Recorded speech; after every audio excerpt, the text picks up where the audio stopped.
Bismillahir Rahmanir Rahim.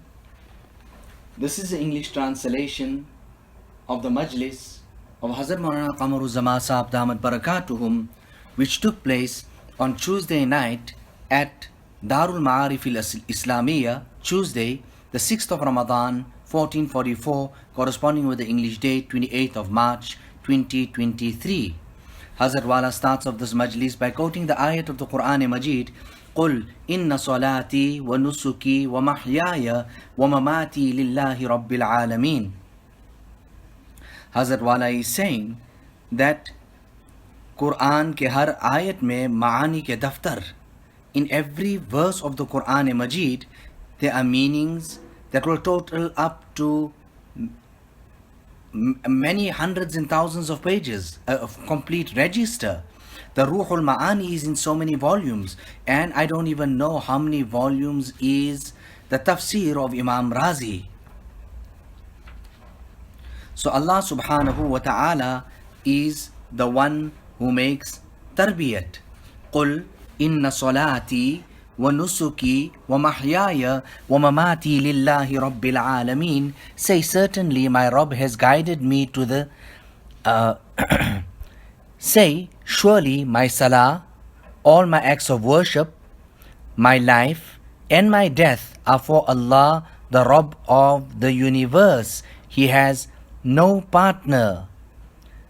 وَبِذَلِكَ أُمِرْتُ وَأَنَا أَوَّلُ الْمُسْلِمِينَ. With this I have been commanded, and am the first of those who surrender. So Allah subhanahu wa ta'ala is Rabbul Alameen. وَمَمَاتِي لِلَّهِ رَبِّ الْعَالَمِينَ. So Allah ta'ala is the Murabbi and the nurturer of all the worlds, the universe. So Allah ta'ala makes tarbiyat and gives nurturing and a wonderful upbringing, apparently zahiri taur par and batini as well. Somebody said to Hazrat Khaja Muhammad Masoom on the demise of his illustrious father, what will we do now? Hazrat Mujaddid Sahib is not here. So immediately he said, but Allah is Mawjood and Allah is Murabbi Haqiqi. Allah is the genuine one who makes tarbiyat of a person. Now here from the ayat that we quoted to you, that قُلْ إِنَّ صَلَاتِي وَنُسُكِي وَمَحْيَايَ وَمَمَاتِي لِلَّهِ رَبِّ الْعَالَمِينَ. Say, surely my salah, all my acts of worship, my life and my death are for Allah, the Rabb of the universe. He has no partner. With this have I been commanded, and I am the first of those who surrender. So this verse propagates and teaches us two teachings. The first is that every action must be carried out for the pleasure of Allah subhanahu wa ta'ala. And the second is that the life and death of a believer is valuable and must be devoted to Allah subhanahu wa ta'ala. So that's the two things that we understand from this particular ayat of the Quran Majid. हर काम अल्लाह की रज़ा के लिए होना चाहिए, and डोम यह कि मुमिन की ज़िंदगी भी कीमती है और मौत भी कीमती है.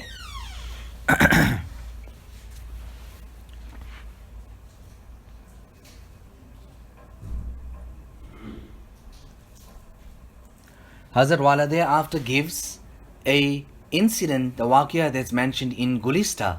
Hazrat Wala is saying that the father comes back after he had been invited somewhere. He just walks in the house and he tells the children, get the food ready. Get the food ready quickly. But they say, but father, you just came from a dawat now. So he goes on to say that I didn't eat much. Taake kaam aaye. So everybody will think I'm a buzrug. So look at this. The father then says, the son then says to the father that namaz ko bhi tawil karo taaki kaam aaye. Read lengthy salat so that tomorrow also it will help you. Meaning he realized what his father was doing was actually absolutely fake, but he then corrects his father. He corrects his father and says words and pearls of wisdom to his father. So whatever we do must be for Allah subhanahu wa ta'ala. Man sama Ramadana imana wa ihtisaba ghufira lahu ma taqaddama min dhanbi. A person who keeps siyam of Ramadan in the state of Iman, and he understands that Allah Ta'ala has prescribed it for me and has made it compulsory upon me, and he just doesn't keep it like that. Rather, he has great hope in the reward that Allah Ta'ala has set for him and kept away for him in the Akhirat. Then what will the condition of such a person be? غُفِرَ لَهُ مَا تَقَدَّمَ مِن ذَنْبِ. His sins would then be forgiven. So eating also must be for Allah subhanahu wa ta'ala, ताकि तक़वी ala ibadat ho, so that we can get strength to carry out ibadat. Manam bi, even our sleeping must be for Allah subhanahu wa ta'ala, meaning so that we can be fresh and we can carry out ibadat. A Sahabi, Hazrat Muaz radiyallahu ta'ala, says, أحتسب نومتي كما أحتسب قومتي. I have great hopes in my sleeping as well, just like how I have great hopes in my tahajjud, in my qawmati, in my salat that I read. Allahu Akbar. Now, I remember these ibarats because I heard it so many times from Hazrat Maulana Shah Wasiullah Saheb, that I eventually memorized it. On one occasion, I was speaking there. Maulana Abdullah Kapodri Saheb was also in that gathering. It was the time of Hajj or whatever it was, but I was speaking on Hajj, or maybe I quoted this particular ayat. And what was it that I was speaking about and telling the people there? وَلِلَّهِ عَلَى النَّاسِ حِجُّ الْبَيْتِ. Now look and just ponder on the selection and the order of the words in this particular ayat, how Allah Ta'ala puts it forward. That Allah is speaking about Hajj is compulsory for the one who has the capacity and the capability. Man istata'a ilayhi sabila. But Allah brings that last. And what does He bring first? Ikhlas, sidq, and lillahiyat. Walillahi ala nas. And for Allah, ala nas, upon people, is Hijjul Bayt, the pilgrimage of the grand house. So when we stay hungry, it should be for Allah subhanahu wa ta'ala also. When we give our life, it is for Allah subhanahu wa ta'ala also. إني وجهت وجهي للذي فطر السماوات والأرض حنيفا وما أنا من المشركين. Hazrat Tanvi, on one occasion, the garden was made waqaf there, and he said to the people who were in the Majlis and gathering, what niyat did you people make? And then he went on to say to them, I made the niyat that whoever comes here also will even enjoy the shade of the garden and the trees here. So tasheeh and niyat is something very, very great. Our coming and our going should be for islah. So a person, the believer, should devote his life in fulfilling all the commands of Allah subhanahu wa ta'ala, and then leave this world with belief and iman. Death is the only obstacle between the believer and mu'min and the bounties of the year after. The only obstacle that's blocking him from the akhirat and the rewards that Allah Ta'ala has prepared for him is that of death. If he is martyred in Allah's way, then his death and the bounties, death is the only obstacle between the believer. Right. So if he is martyred in Allah's way, then his death will be even more precious, for he will cross the bridge of death to be immersed in Allah's magnificence. No believer, no mu'min should waste his valuable life and should invest everything in earning Allah subhanahu wa ta'ala's pleasure.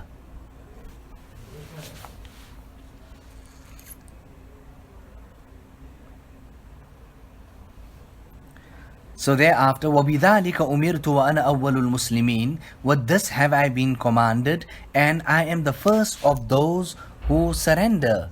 This was the privilege of every one of the Anbiya alayhimu salatu wassalam. They were the first of their nations to believe and submit to Allah subhanahu wa ta'ala. This ayat denotes that Rasulullah sallallahu alayhi wasallam was not only a preacher, but he fully practiced the deen himself. He fully practiced the deen himself. So we're speaking about our fara'iz and our nawafil. So we carry out our fara'iz, and due to which we gain proximity. We carry out our nawafil, and also we gain proximity to Allah subhanahu wa ta'ala. So much a person does that he actually then starts, he becomes the hand of Allah with which he holds and the eye with which he sees. That's how close a darja he gains in the court of Allah subhanahu wa ta'ala. So sometimes when there's a deficiency in the obligatory, in the fara'id, then by means of the nawafil, that deficiency is seen to and it is brought to completion.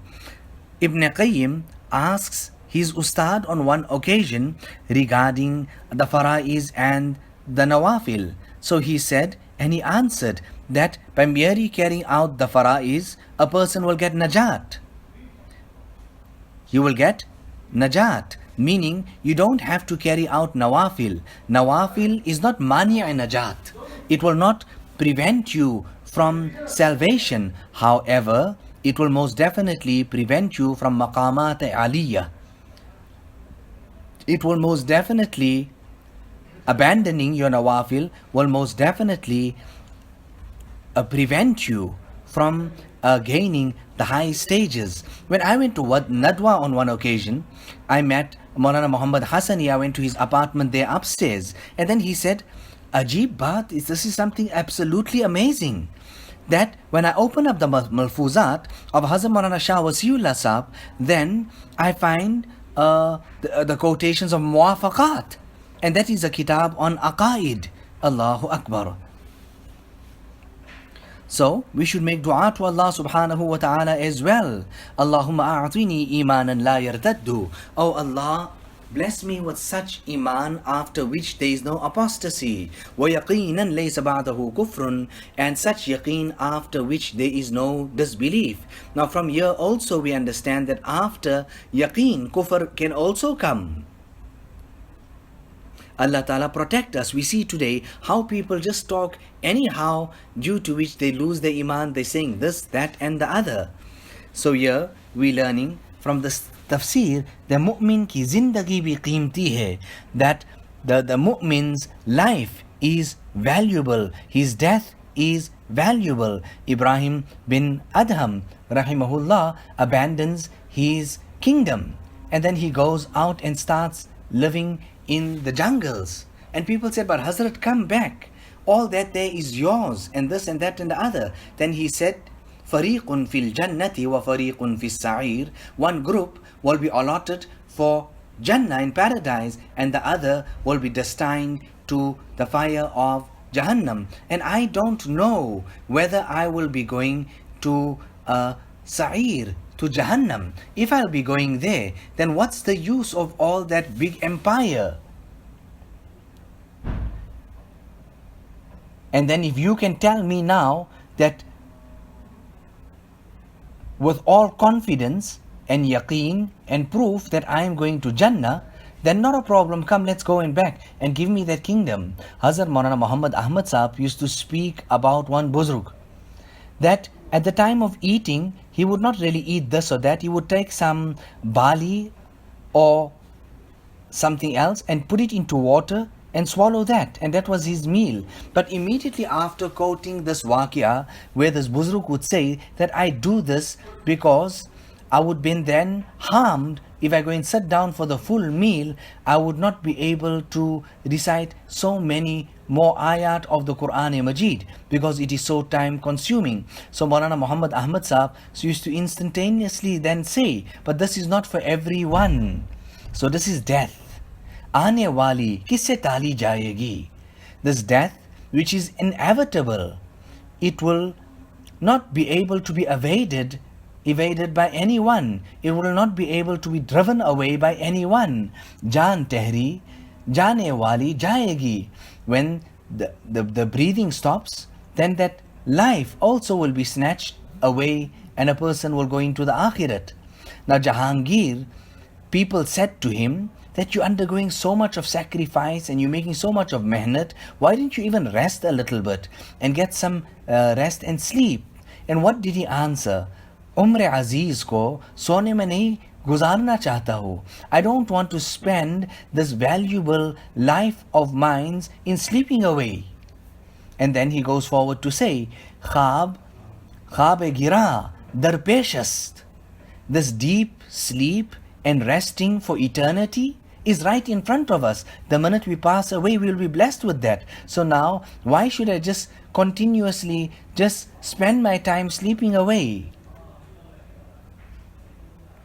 So every mu'min should understand his life and his death to be valuable, and he should understand his position.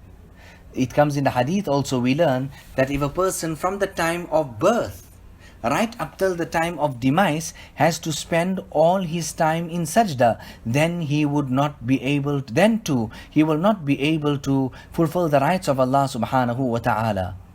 So what about sharing the pain of the fellow Muslim brother, sharing his grief and sorrow? Al-Muslim. Who is the Muslim, the genuine Muslim? Man salim al-Muslimuna bil lisanihi wa yadihi, is that individual who other Muslims are safe from the harm of his hand and his tongue. Al-Muslimu akhul Muslim. A Muslim is the brother of the fellow Muslim. So we should fulfill the huququllah and the huququl ibad as well. So just this one ayat, dafdar kardagar hai, kirdagar hai. It is volumes and volumes, just this one ayat of the Quran Majid. Allah Ta'ala give us the tawfiq and the hidayat of carrying out amal salih. So zindagi mawhum, the life, there's a great doubt in it. How long will it be? And how long are we going to live here? There's a doubt in that. We don't know exactly. But most definitely, death is mutayaqqan. It is stipulated exactly that date and that time and second where your soul would be snatched away. Allah Ta'ala give us the tawfiq and the hidayat of valuing this life that He has given us. Rather, He give our children, and we should teach our children this as well. Aisha radiyallahu ta'ala anha asked Rasulullah sallallahu alayhi wasallam about these a beautiful outfit or a sandal or whatever it was. Then Nabi sallallahu alayhi wasallam said, yes, there's no problem with that, so long as you do not look down upon the next person. So let us have fikr for our islah. Let us make intention for our islah. And if that is in our hearts and in our minds, and at that time death intercepts and comes in between, then we can most definitely say that Jannat will be our abode, because our intention for Islah was there, even though we could not completely make our Islah because death came in between. You know, somebody came and they said, what benefit is the Majlis of? I mean, we're going to the Majlis of Hazrat Maulana Shah Wasiullah Sahab. So Hazrat Wala is saying, I said to this person, but isn't when you are sitting in the Majlis, you have that type of a calling, da'iyah, and the jazba, enthusiasm to make amal? When you are in the Majlis, don't you feel that? So he said, yes. So I said, that's an amal on its own. That is neki on its own. So when I told Hazrat Maulana Shah Wasiullah Sahab about this year, he said, you gave him a very good answer. Allah Ta'ala, let this be the enthusiasm of every person in the entire ummah, to have enthusiasm and thirst for their islah. Ilahi maqsood man tu hi wa rizaye tu muhabbat wa ma'rifat khud bideh. Rabbana taqabbal minna innaka anta as-sami'ul alim wa tub alayna innaka anta at-tawwabur rahim bi hurmati sayyidin nabiyil kareem sallallahu alayhi wa sallam.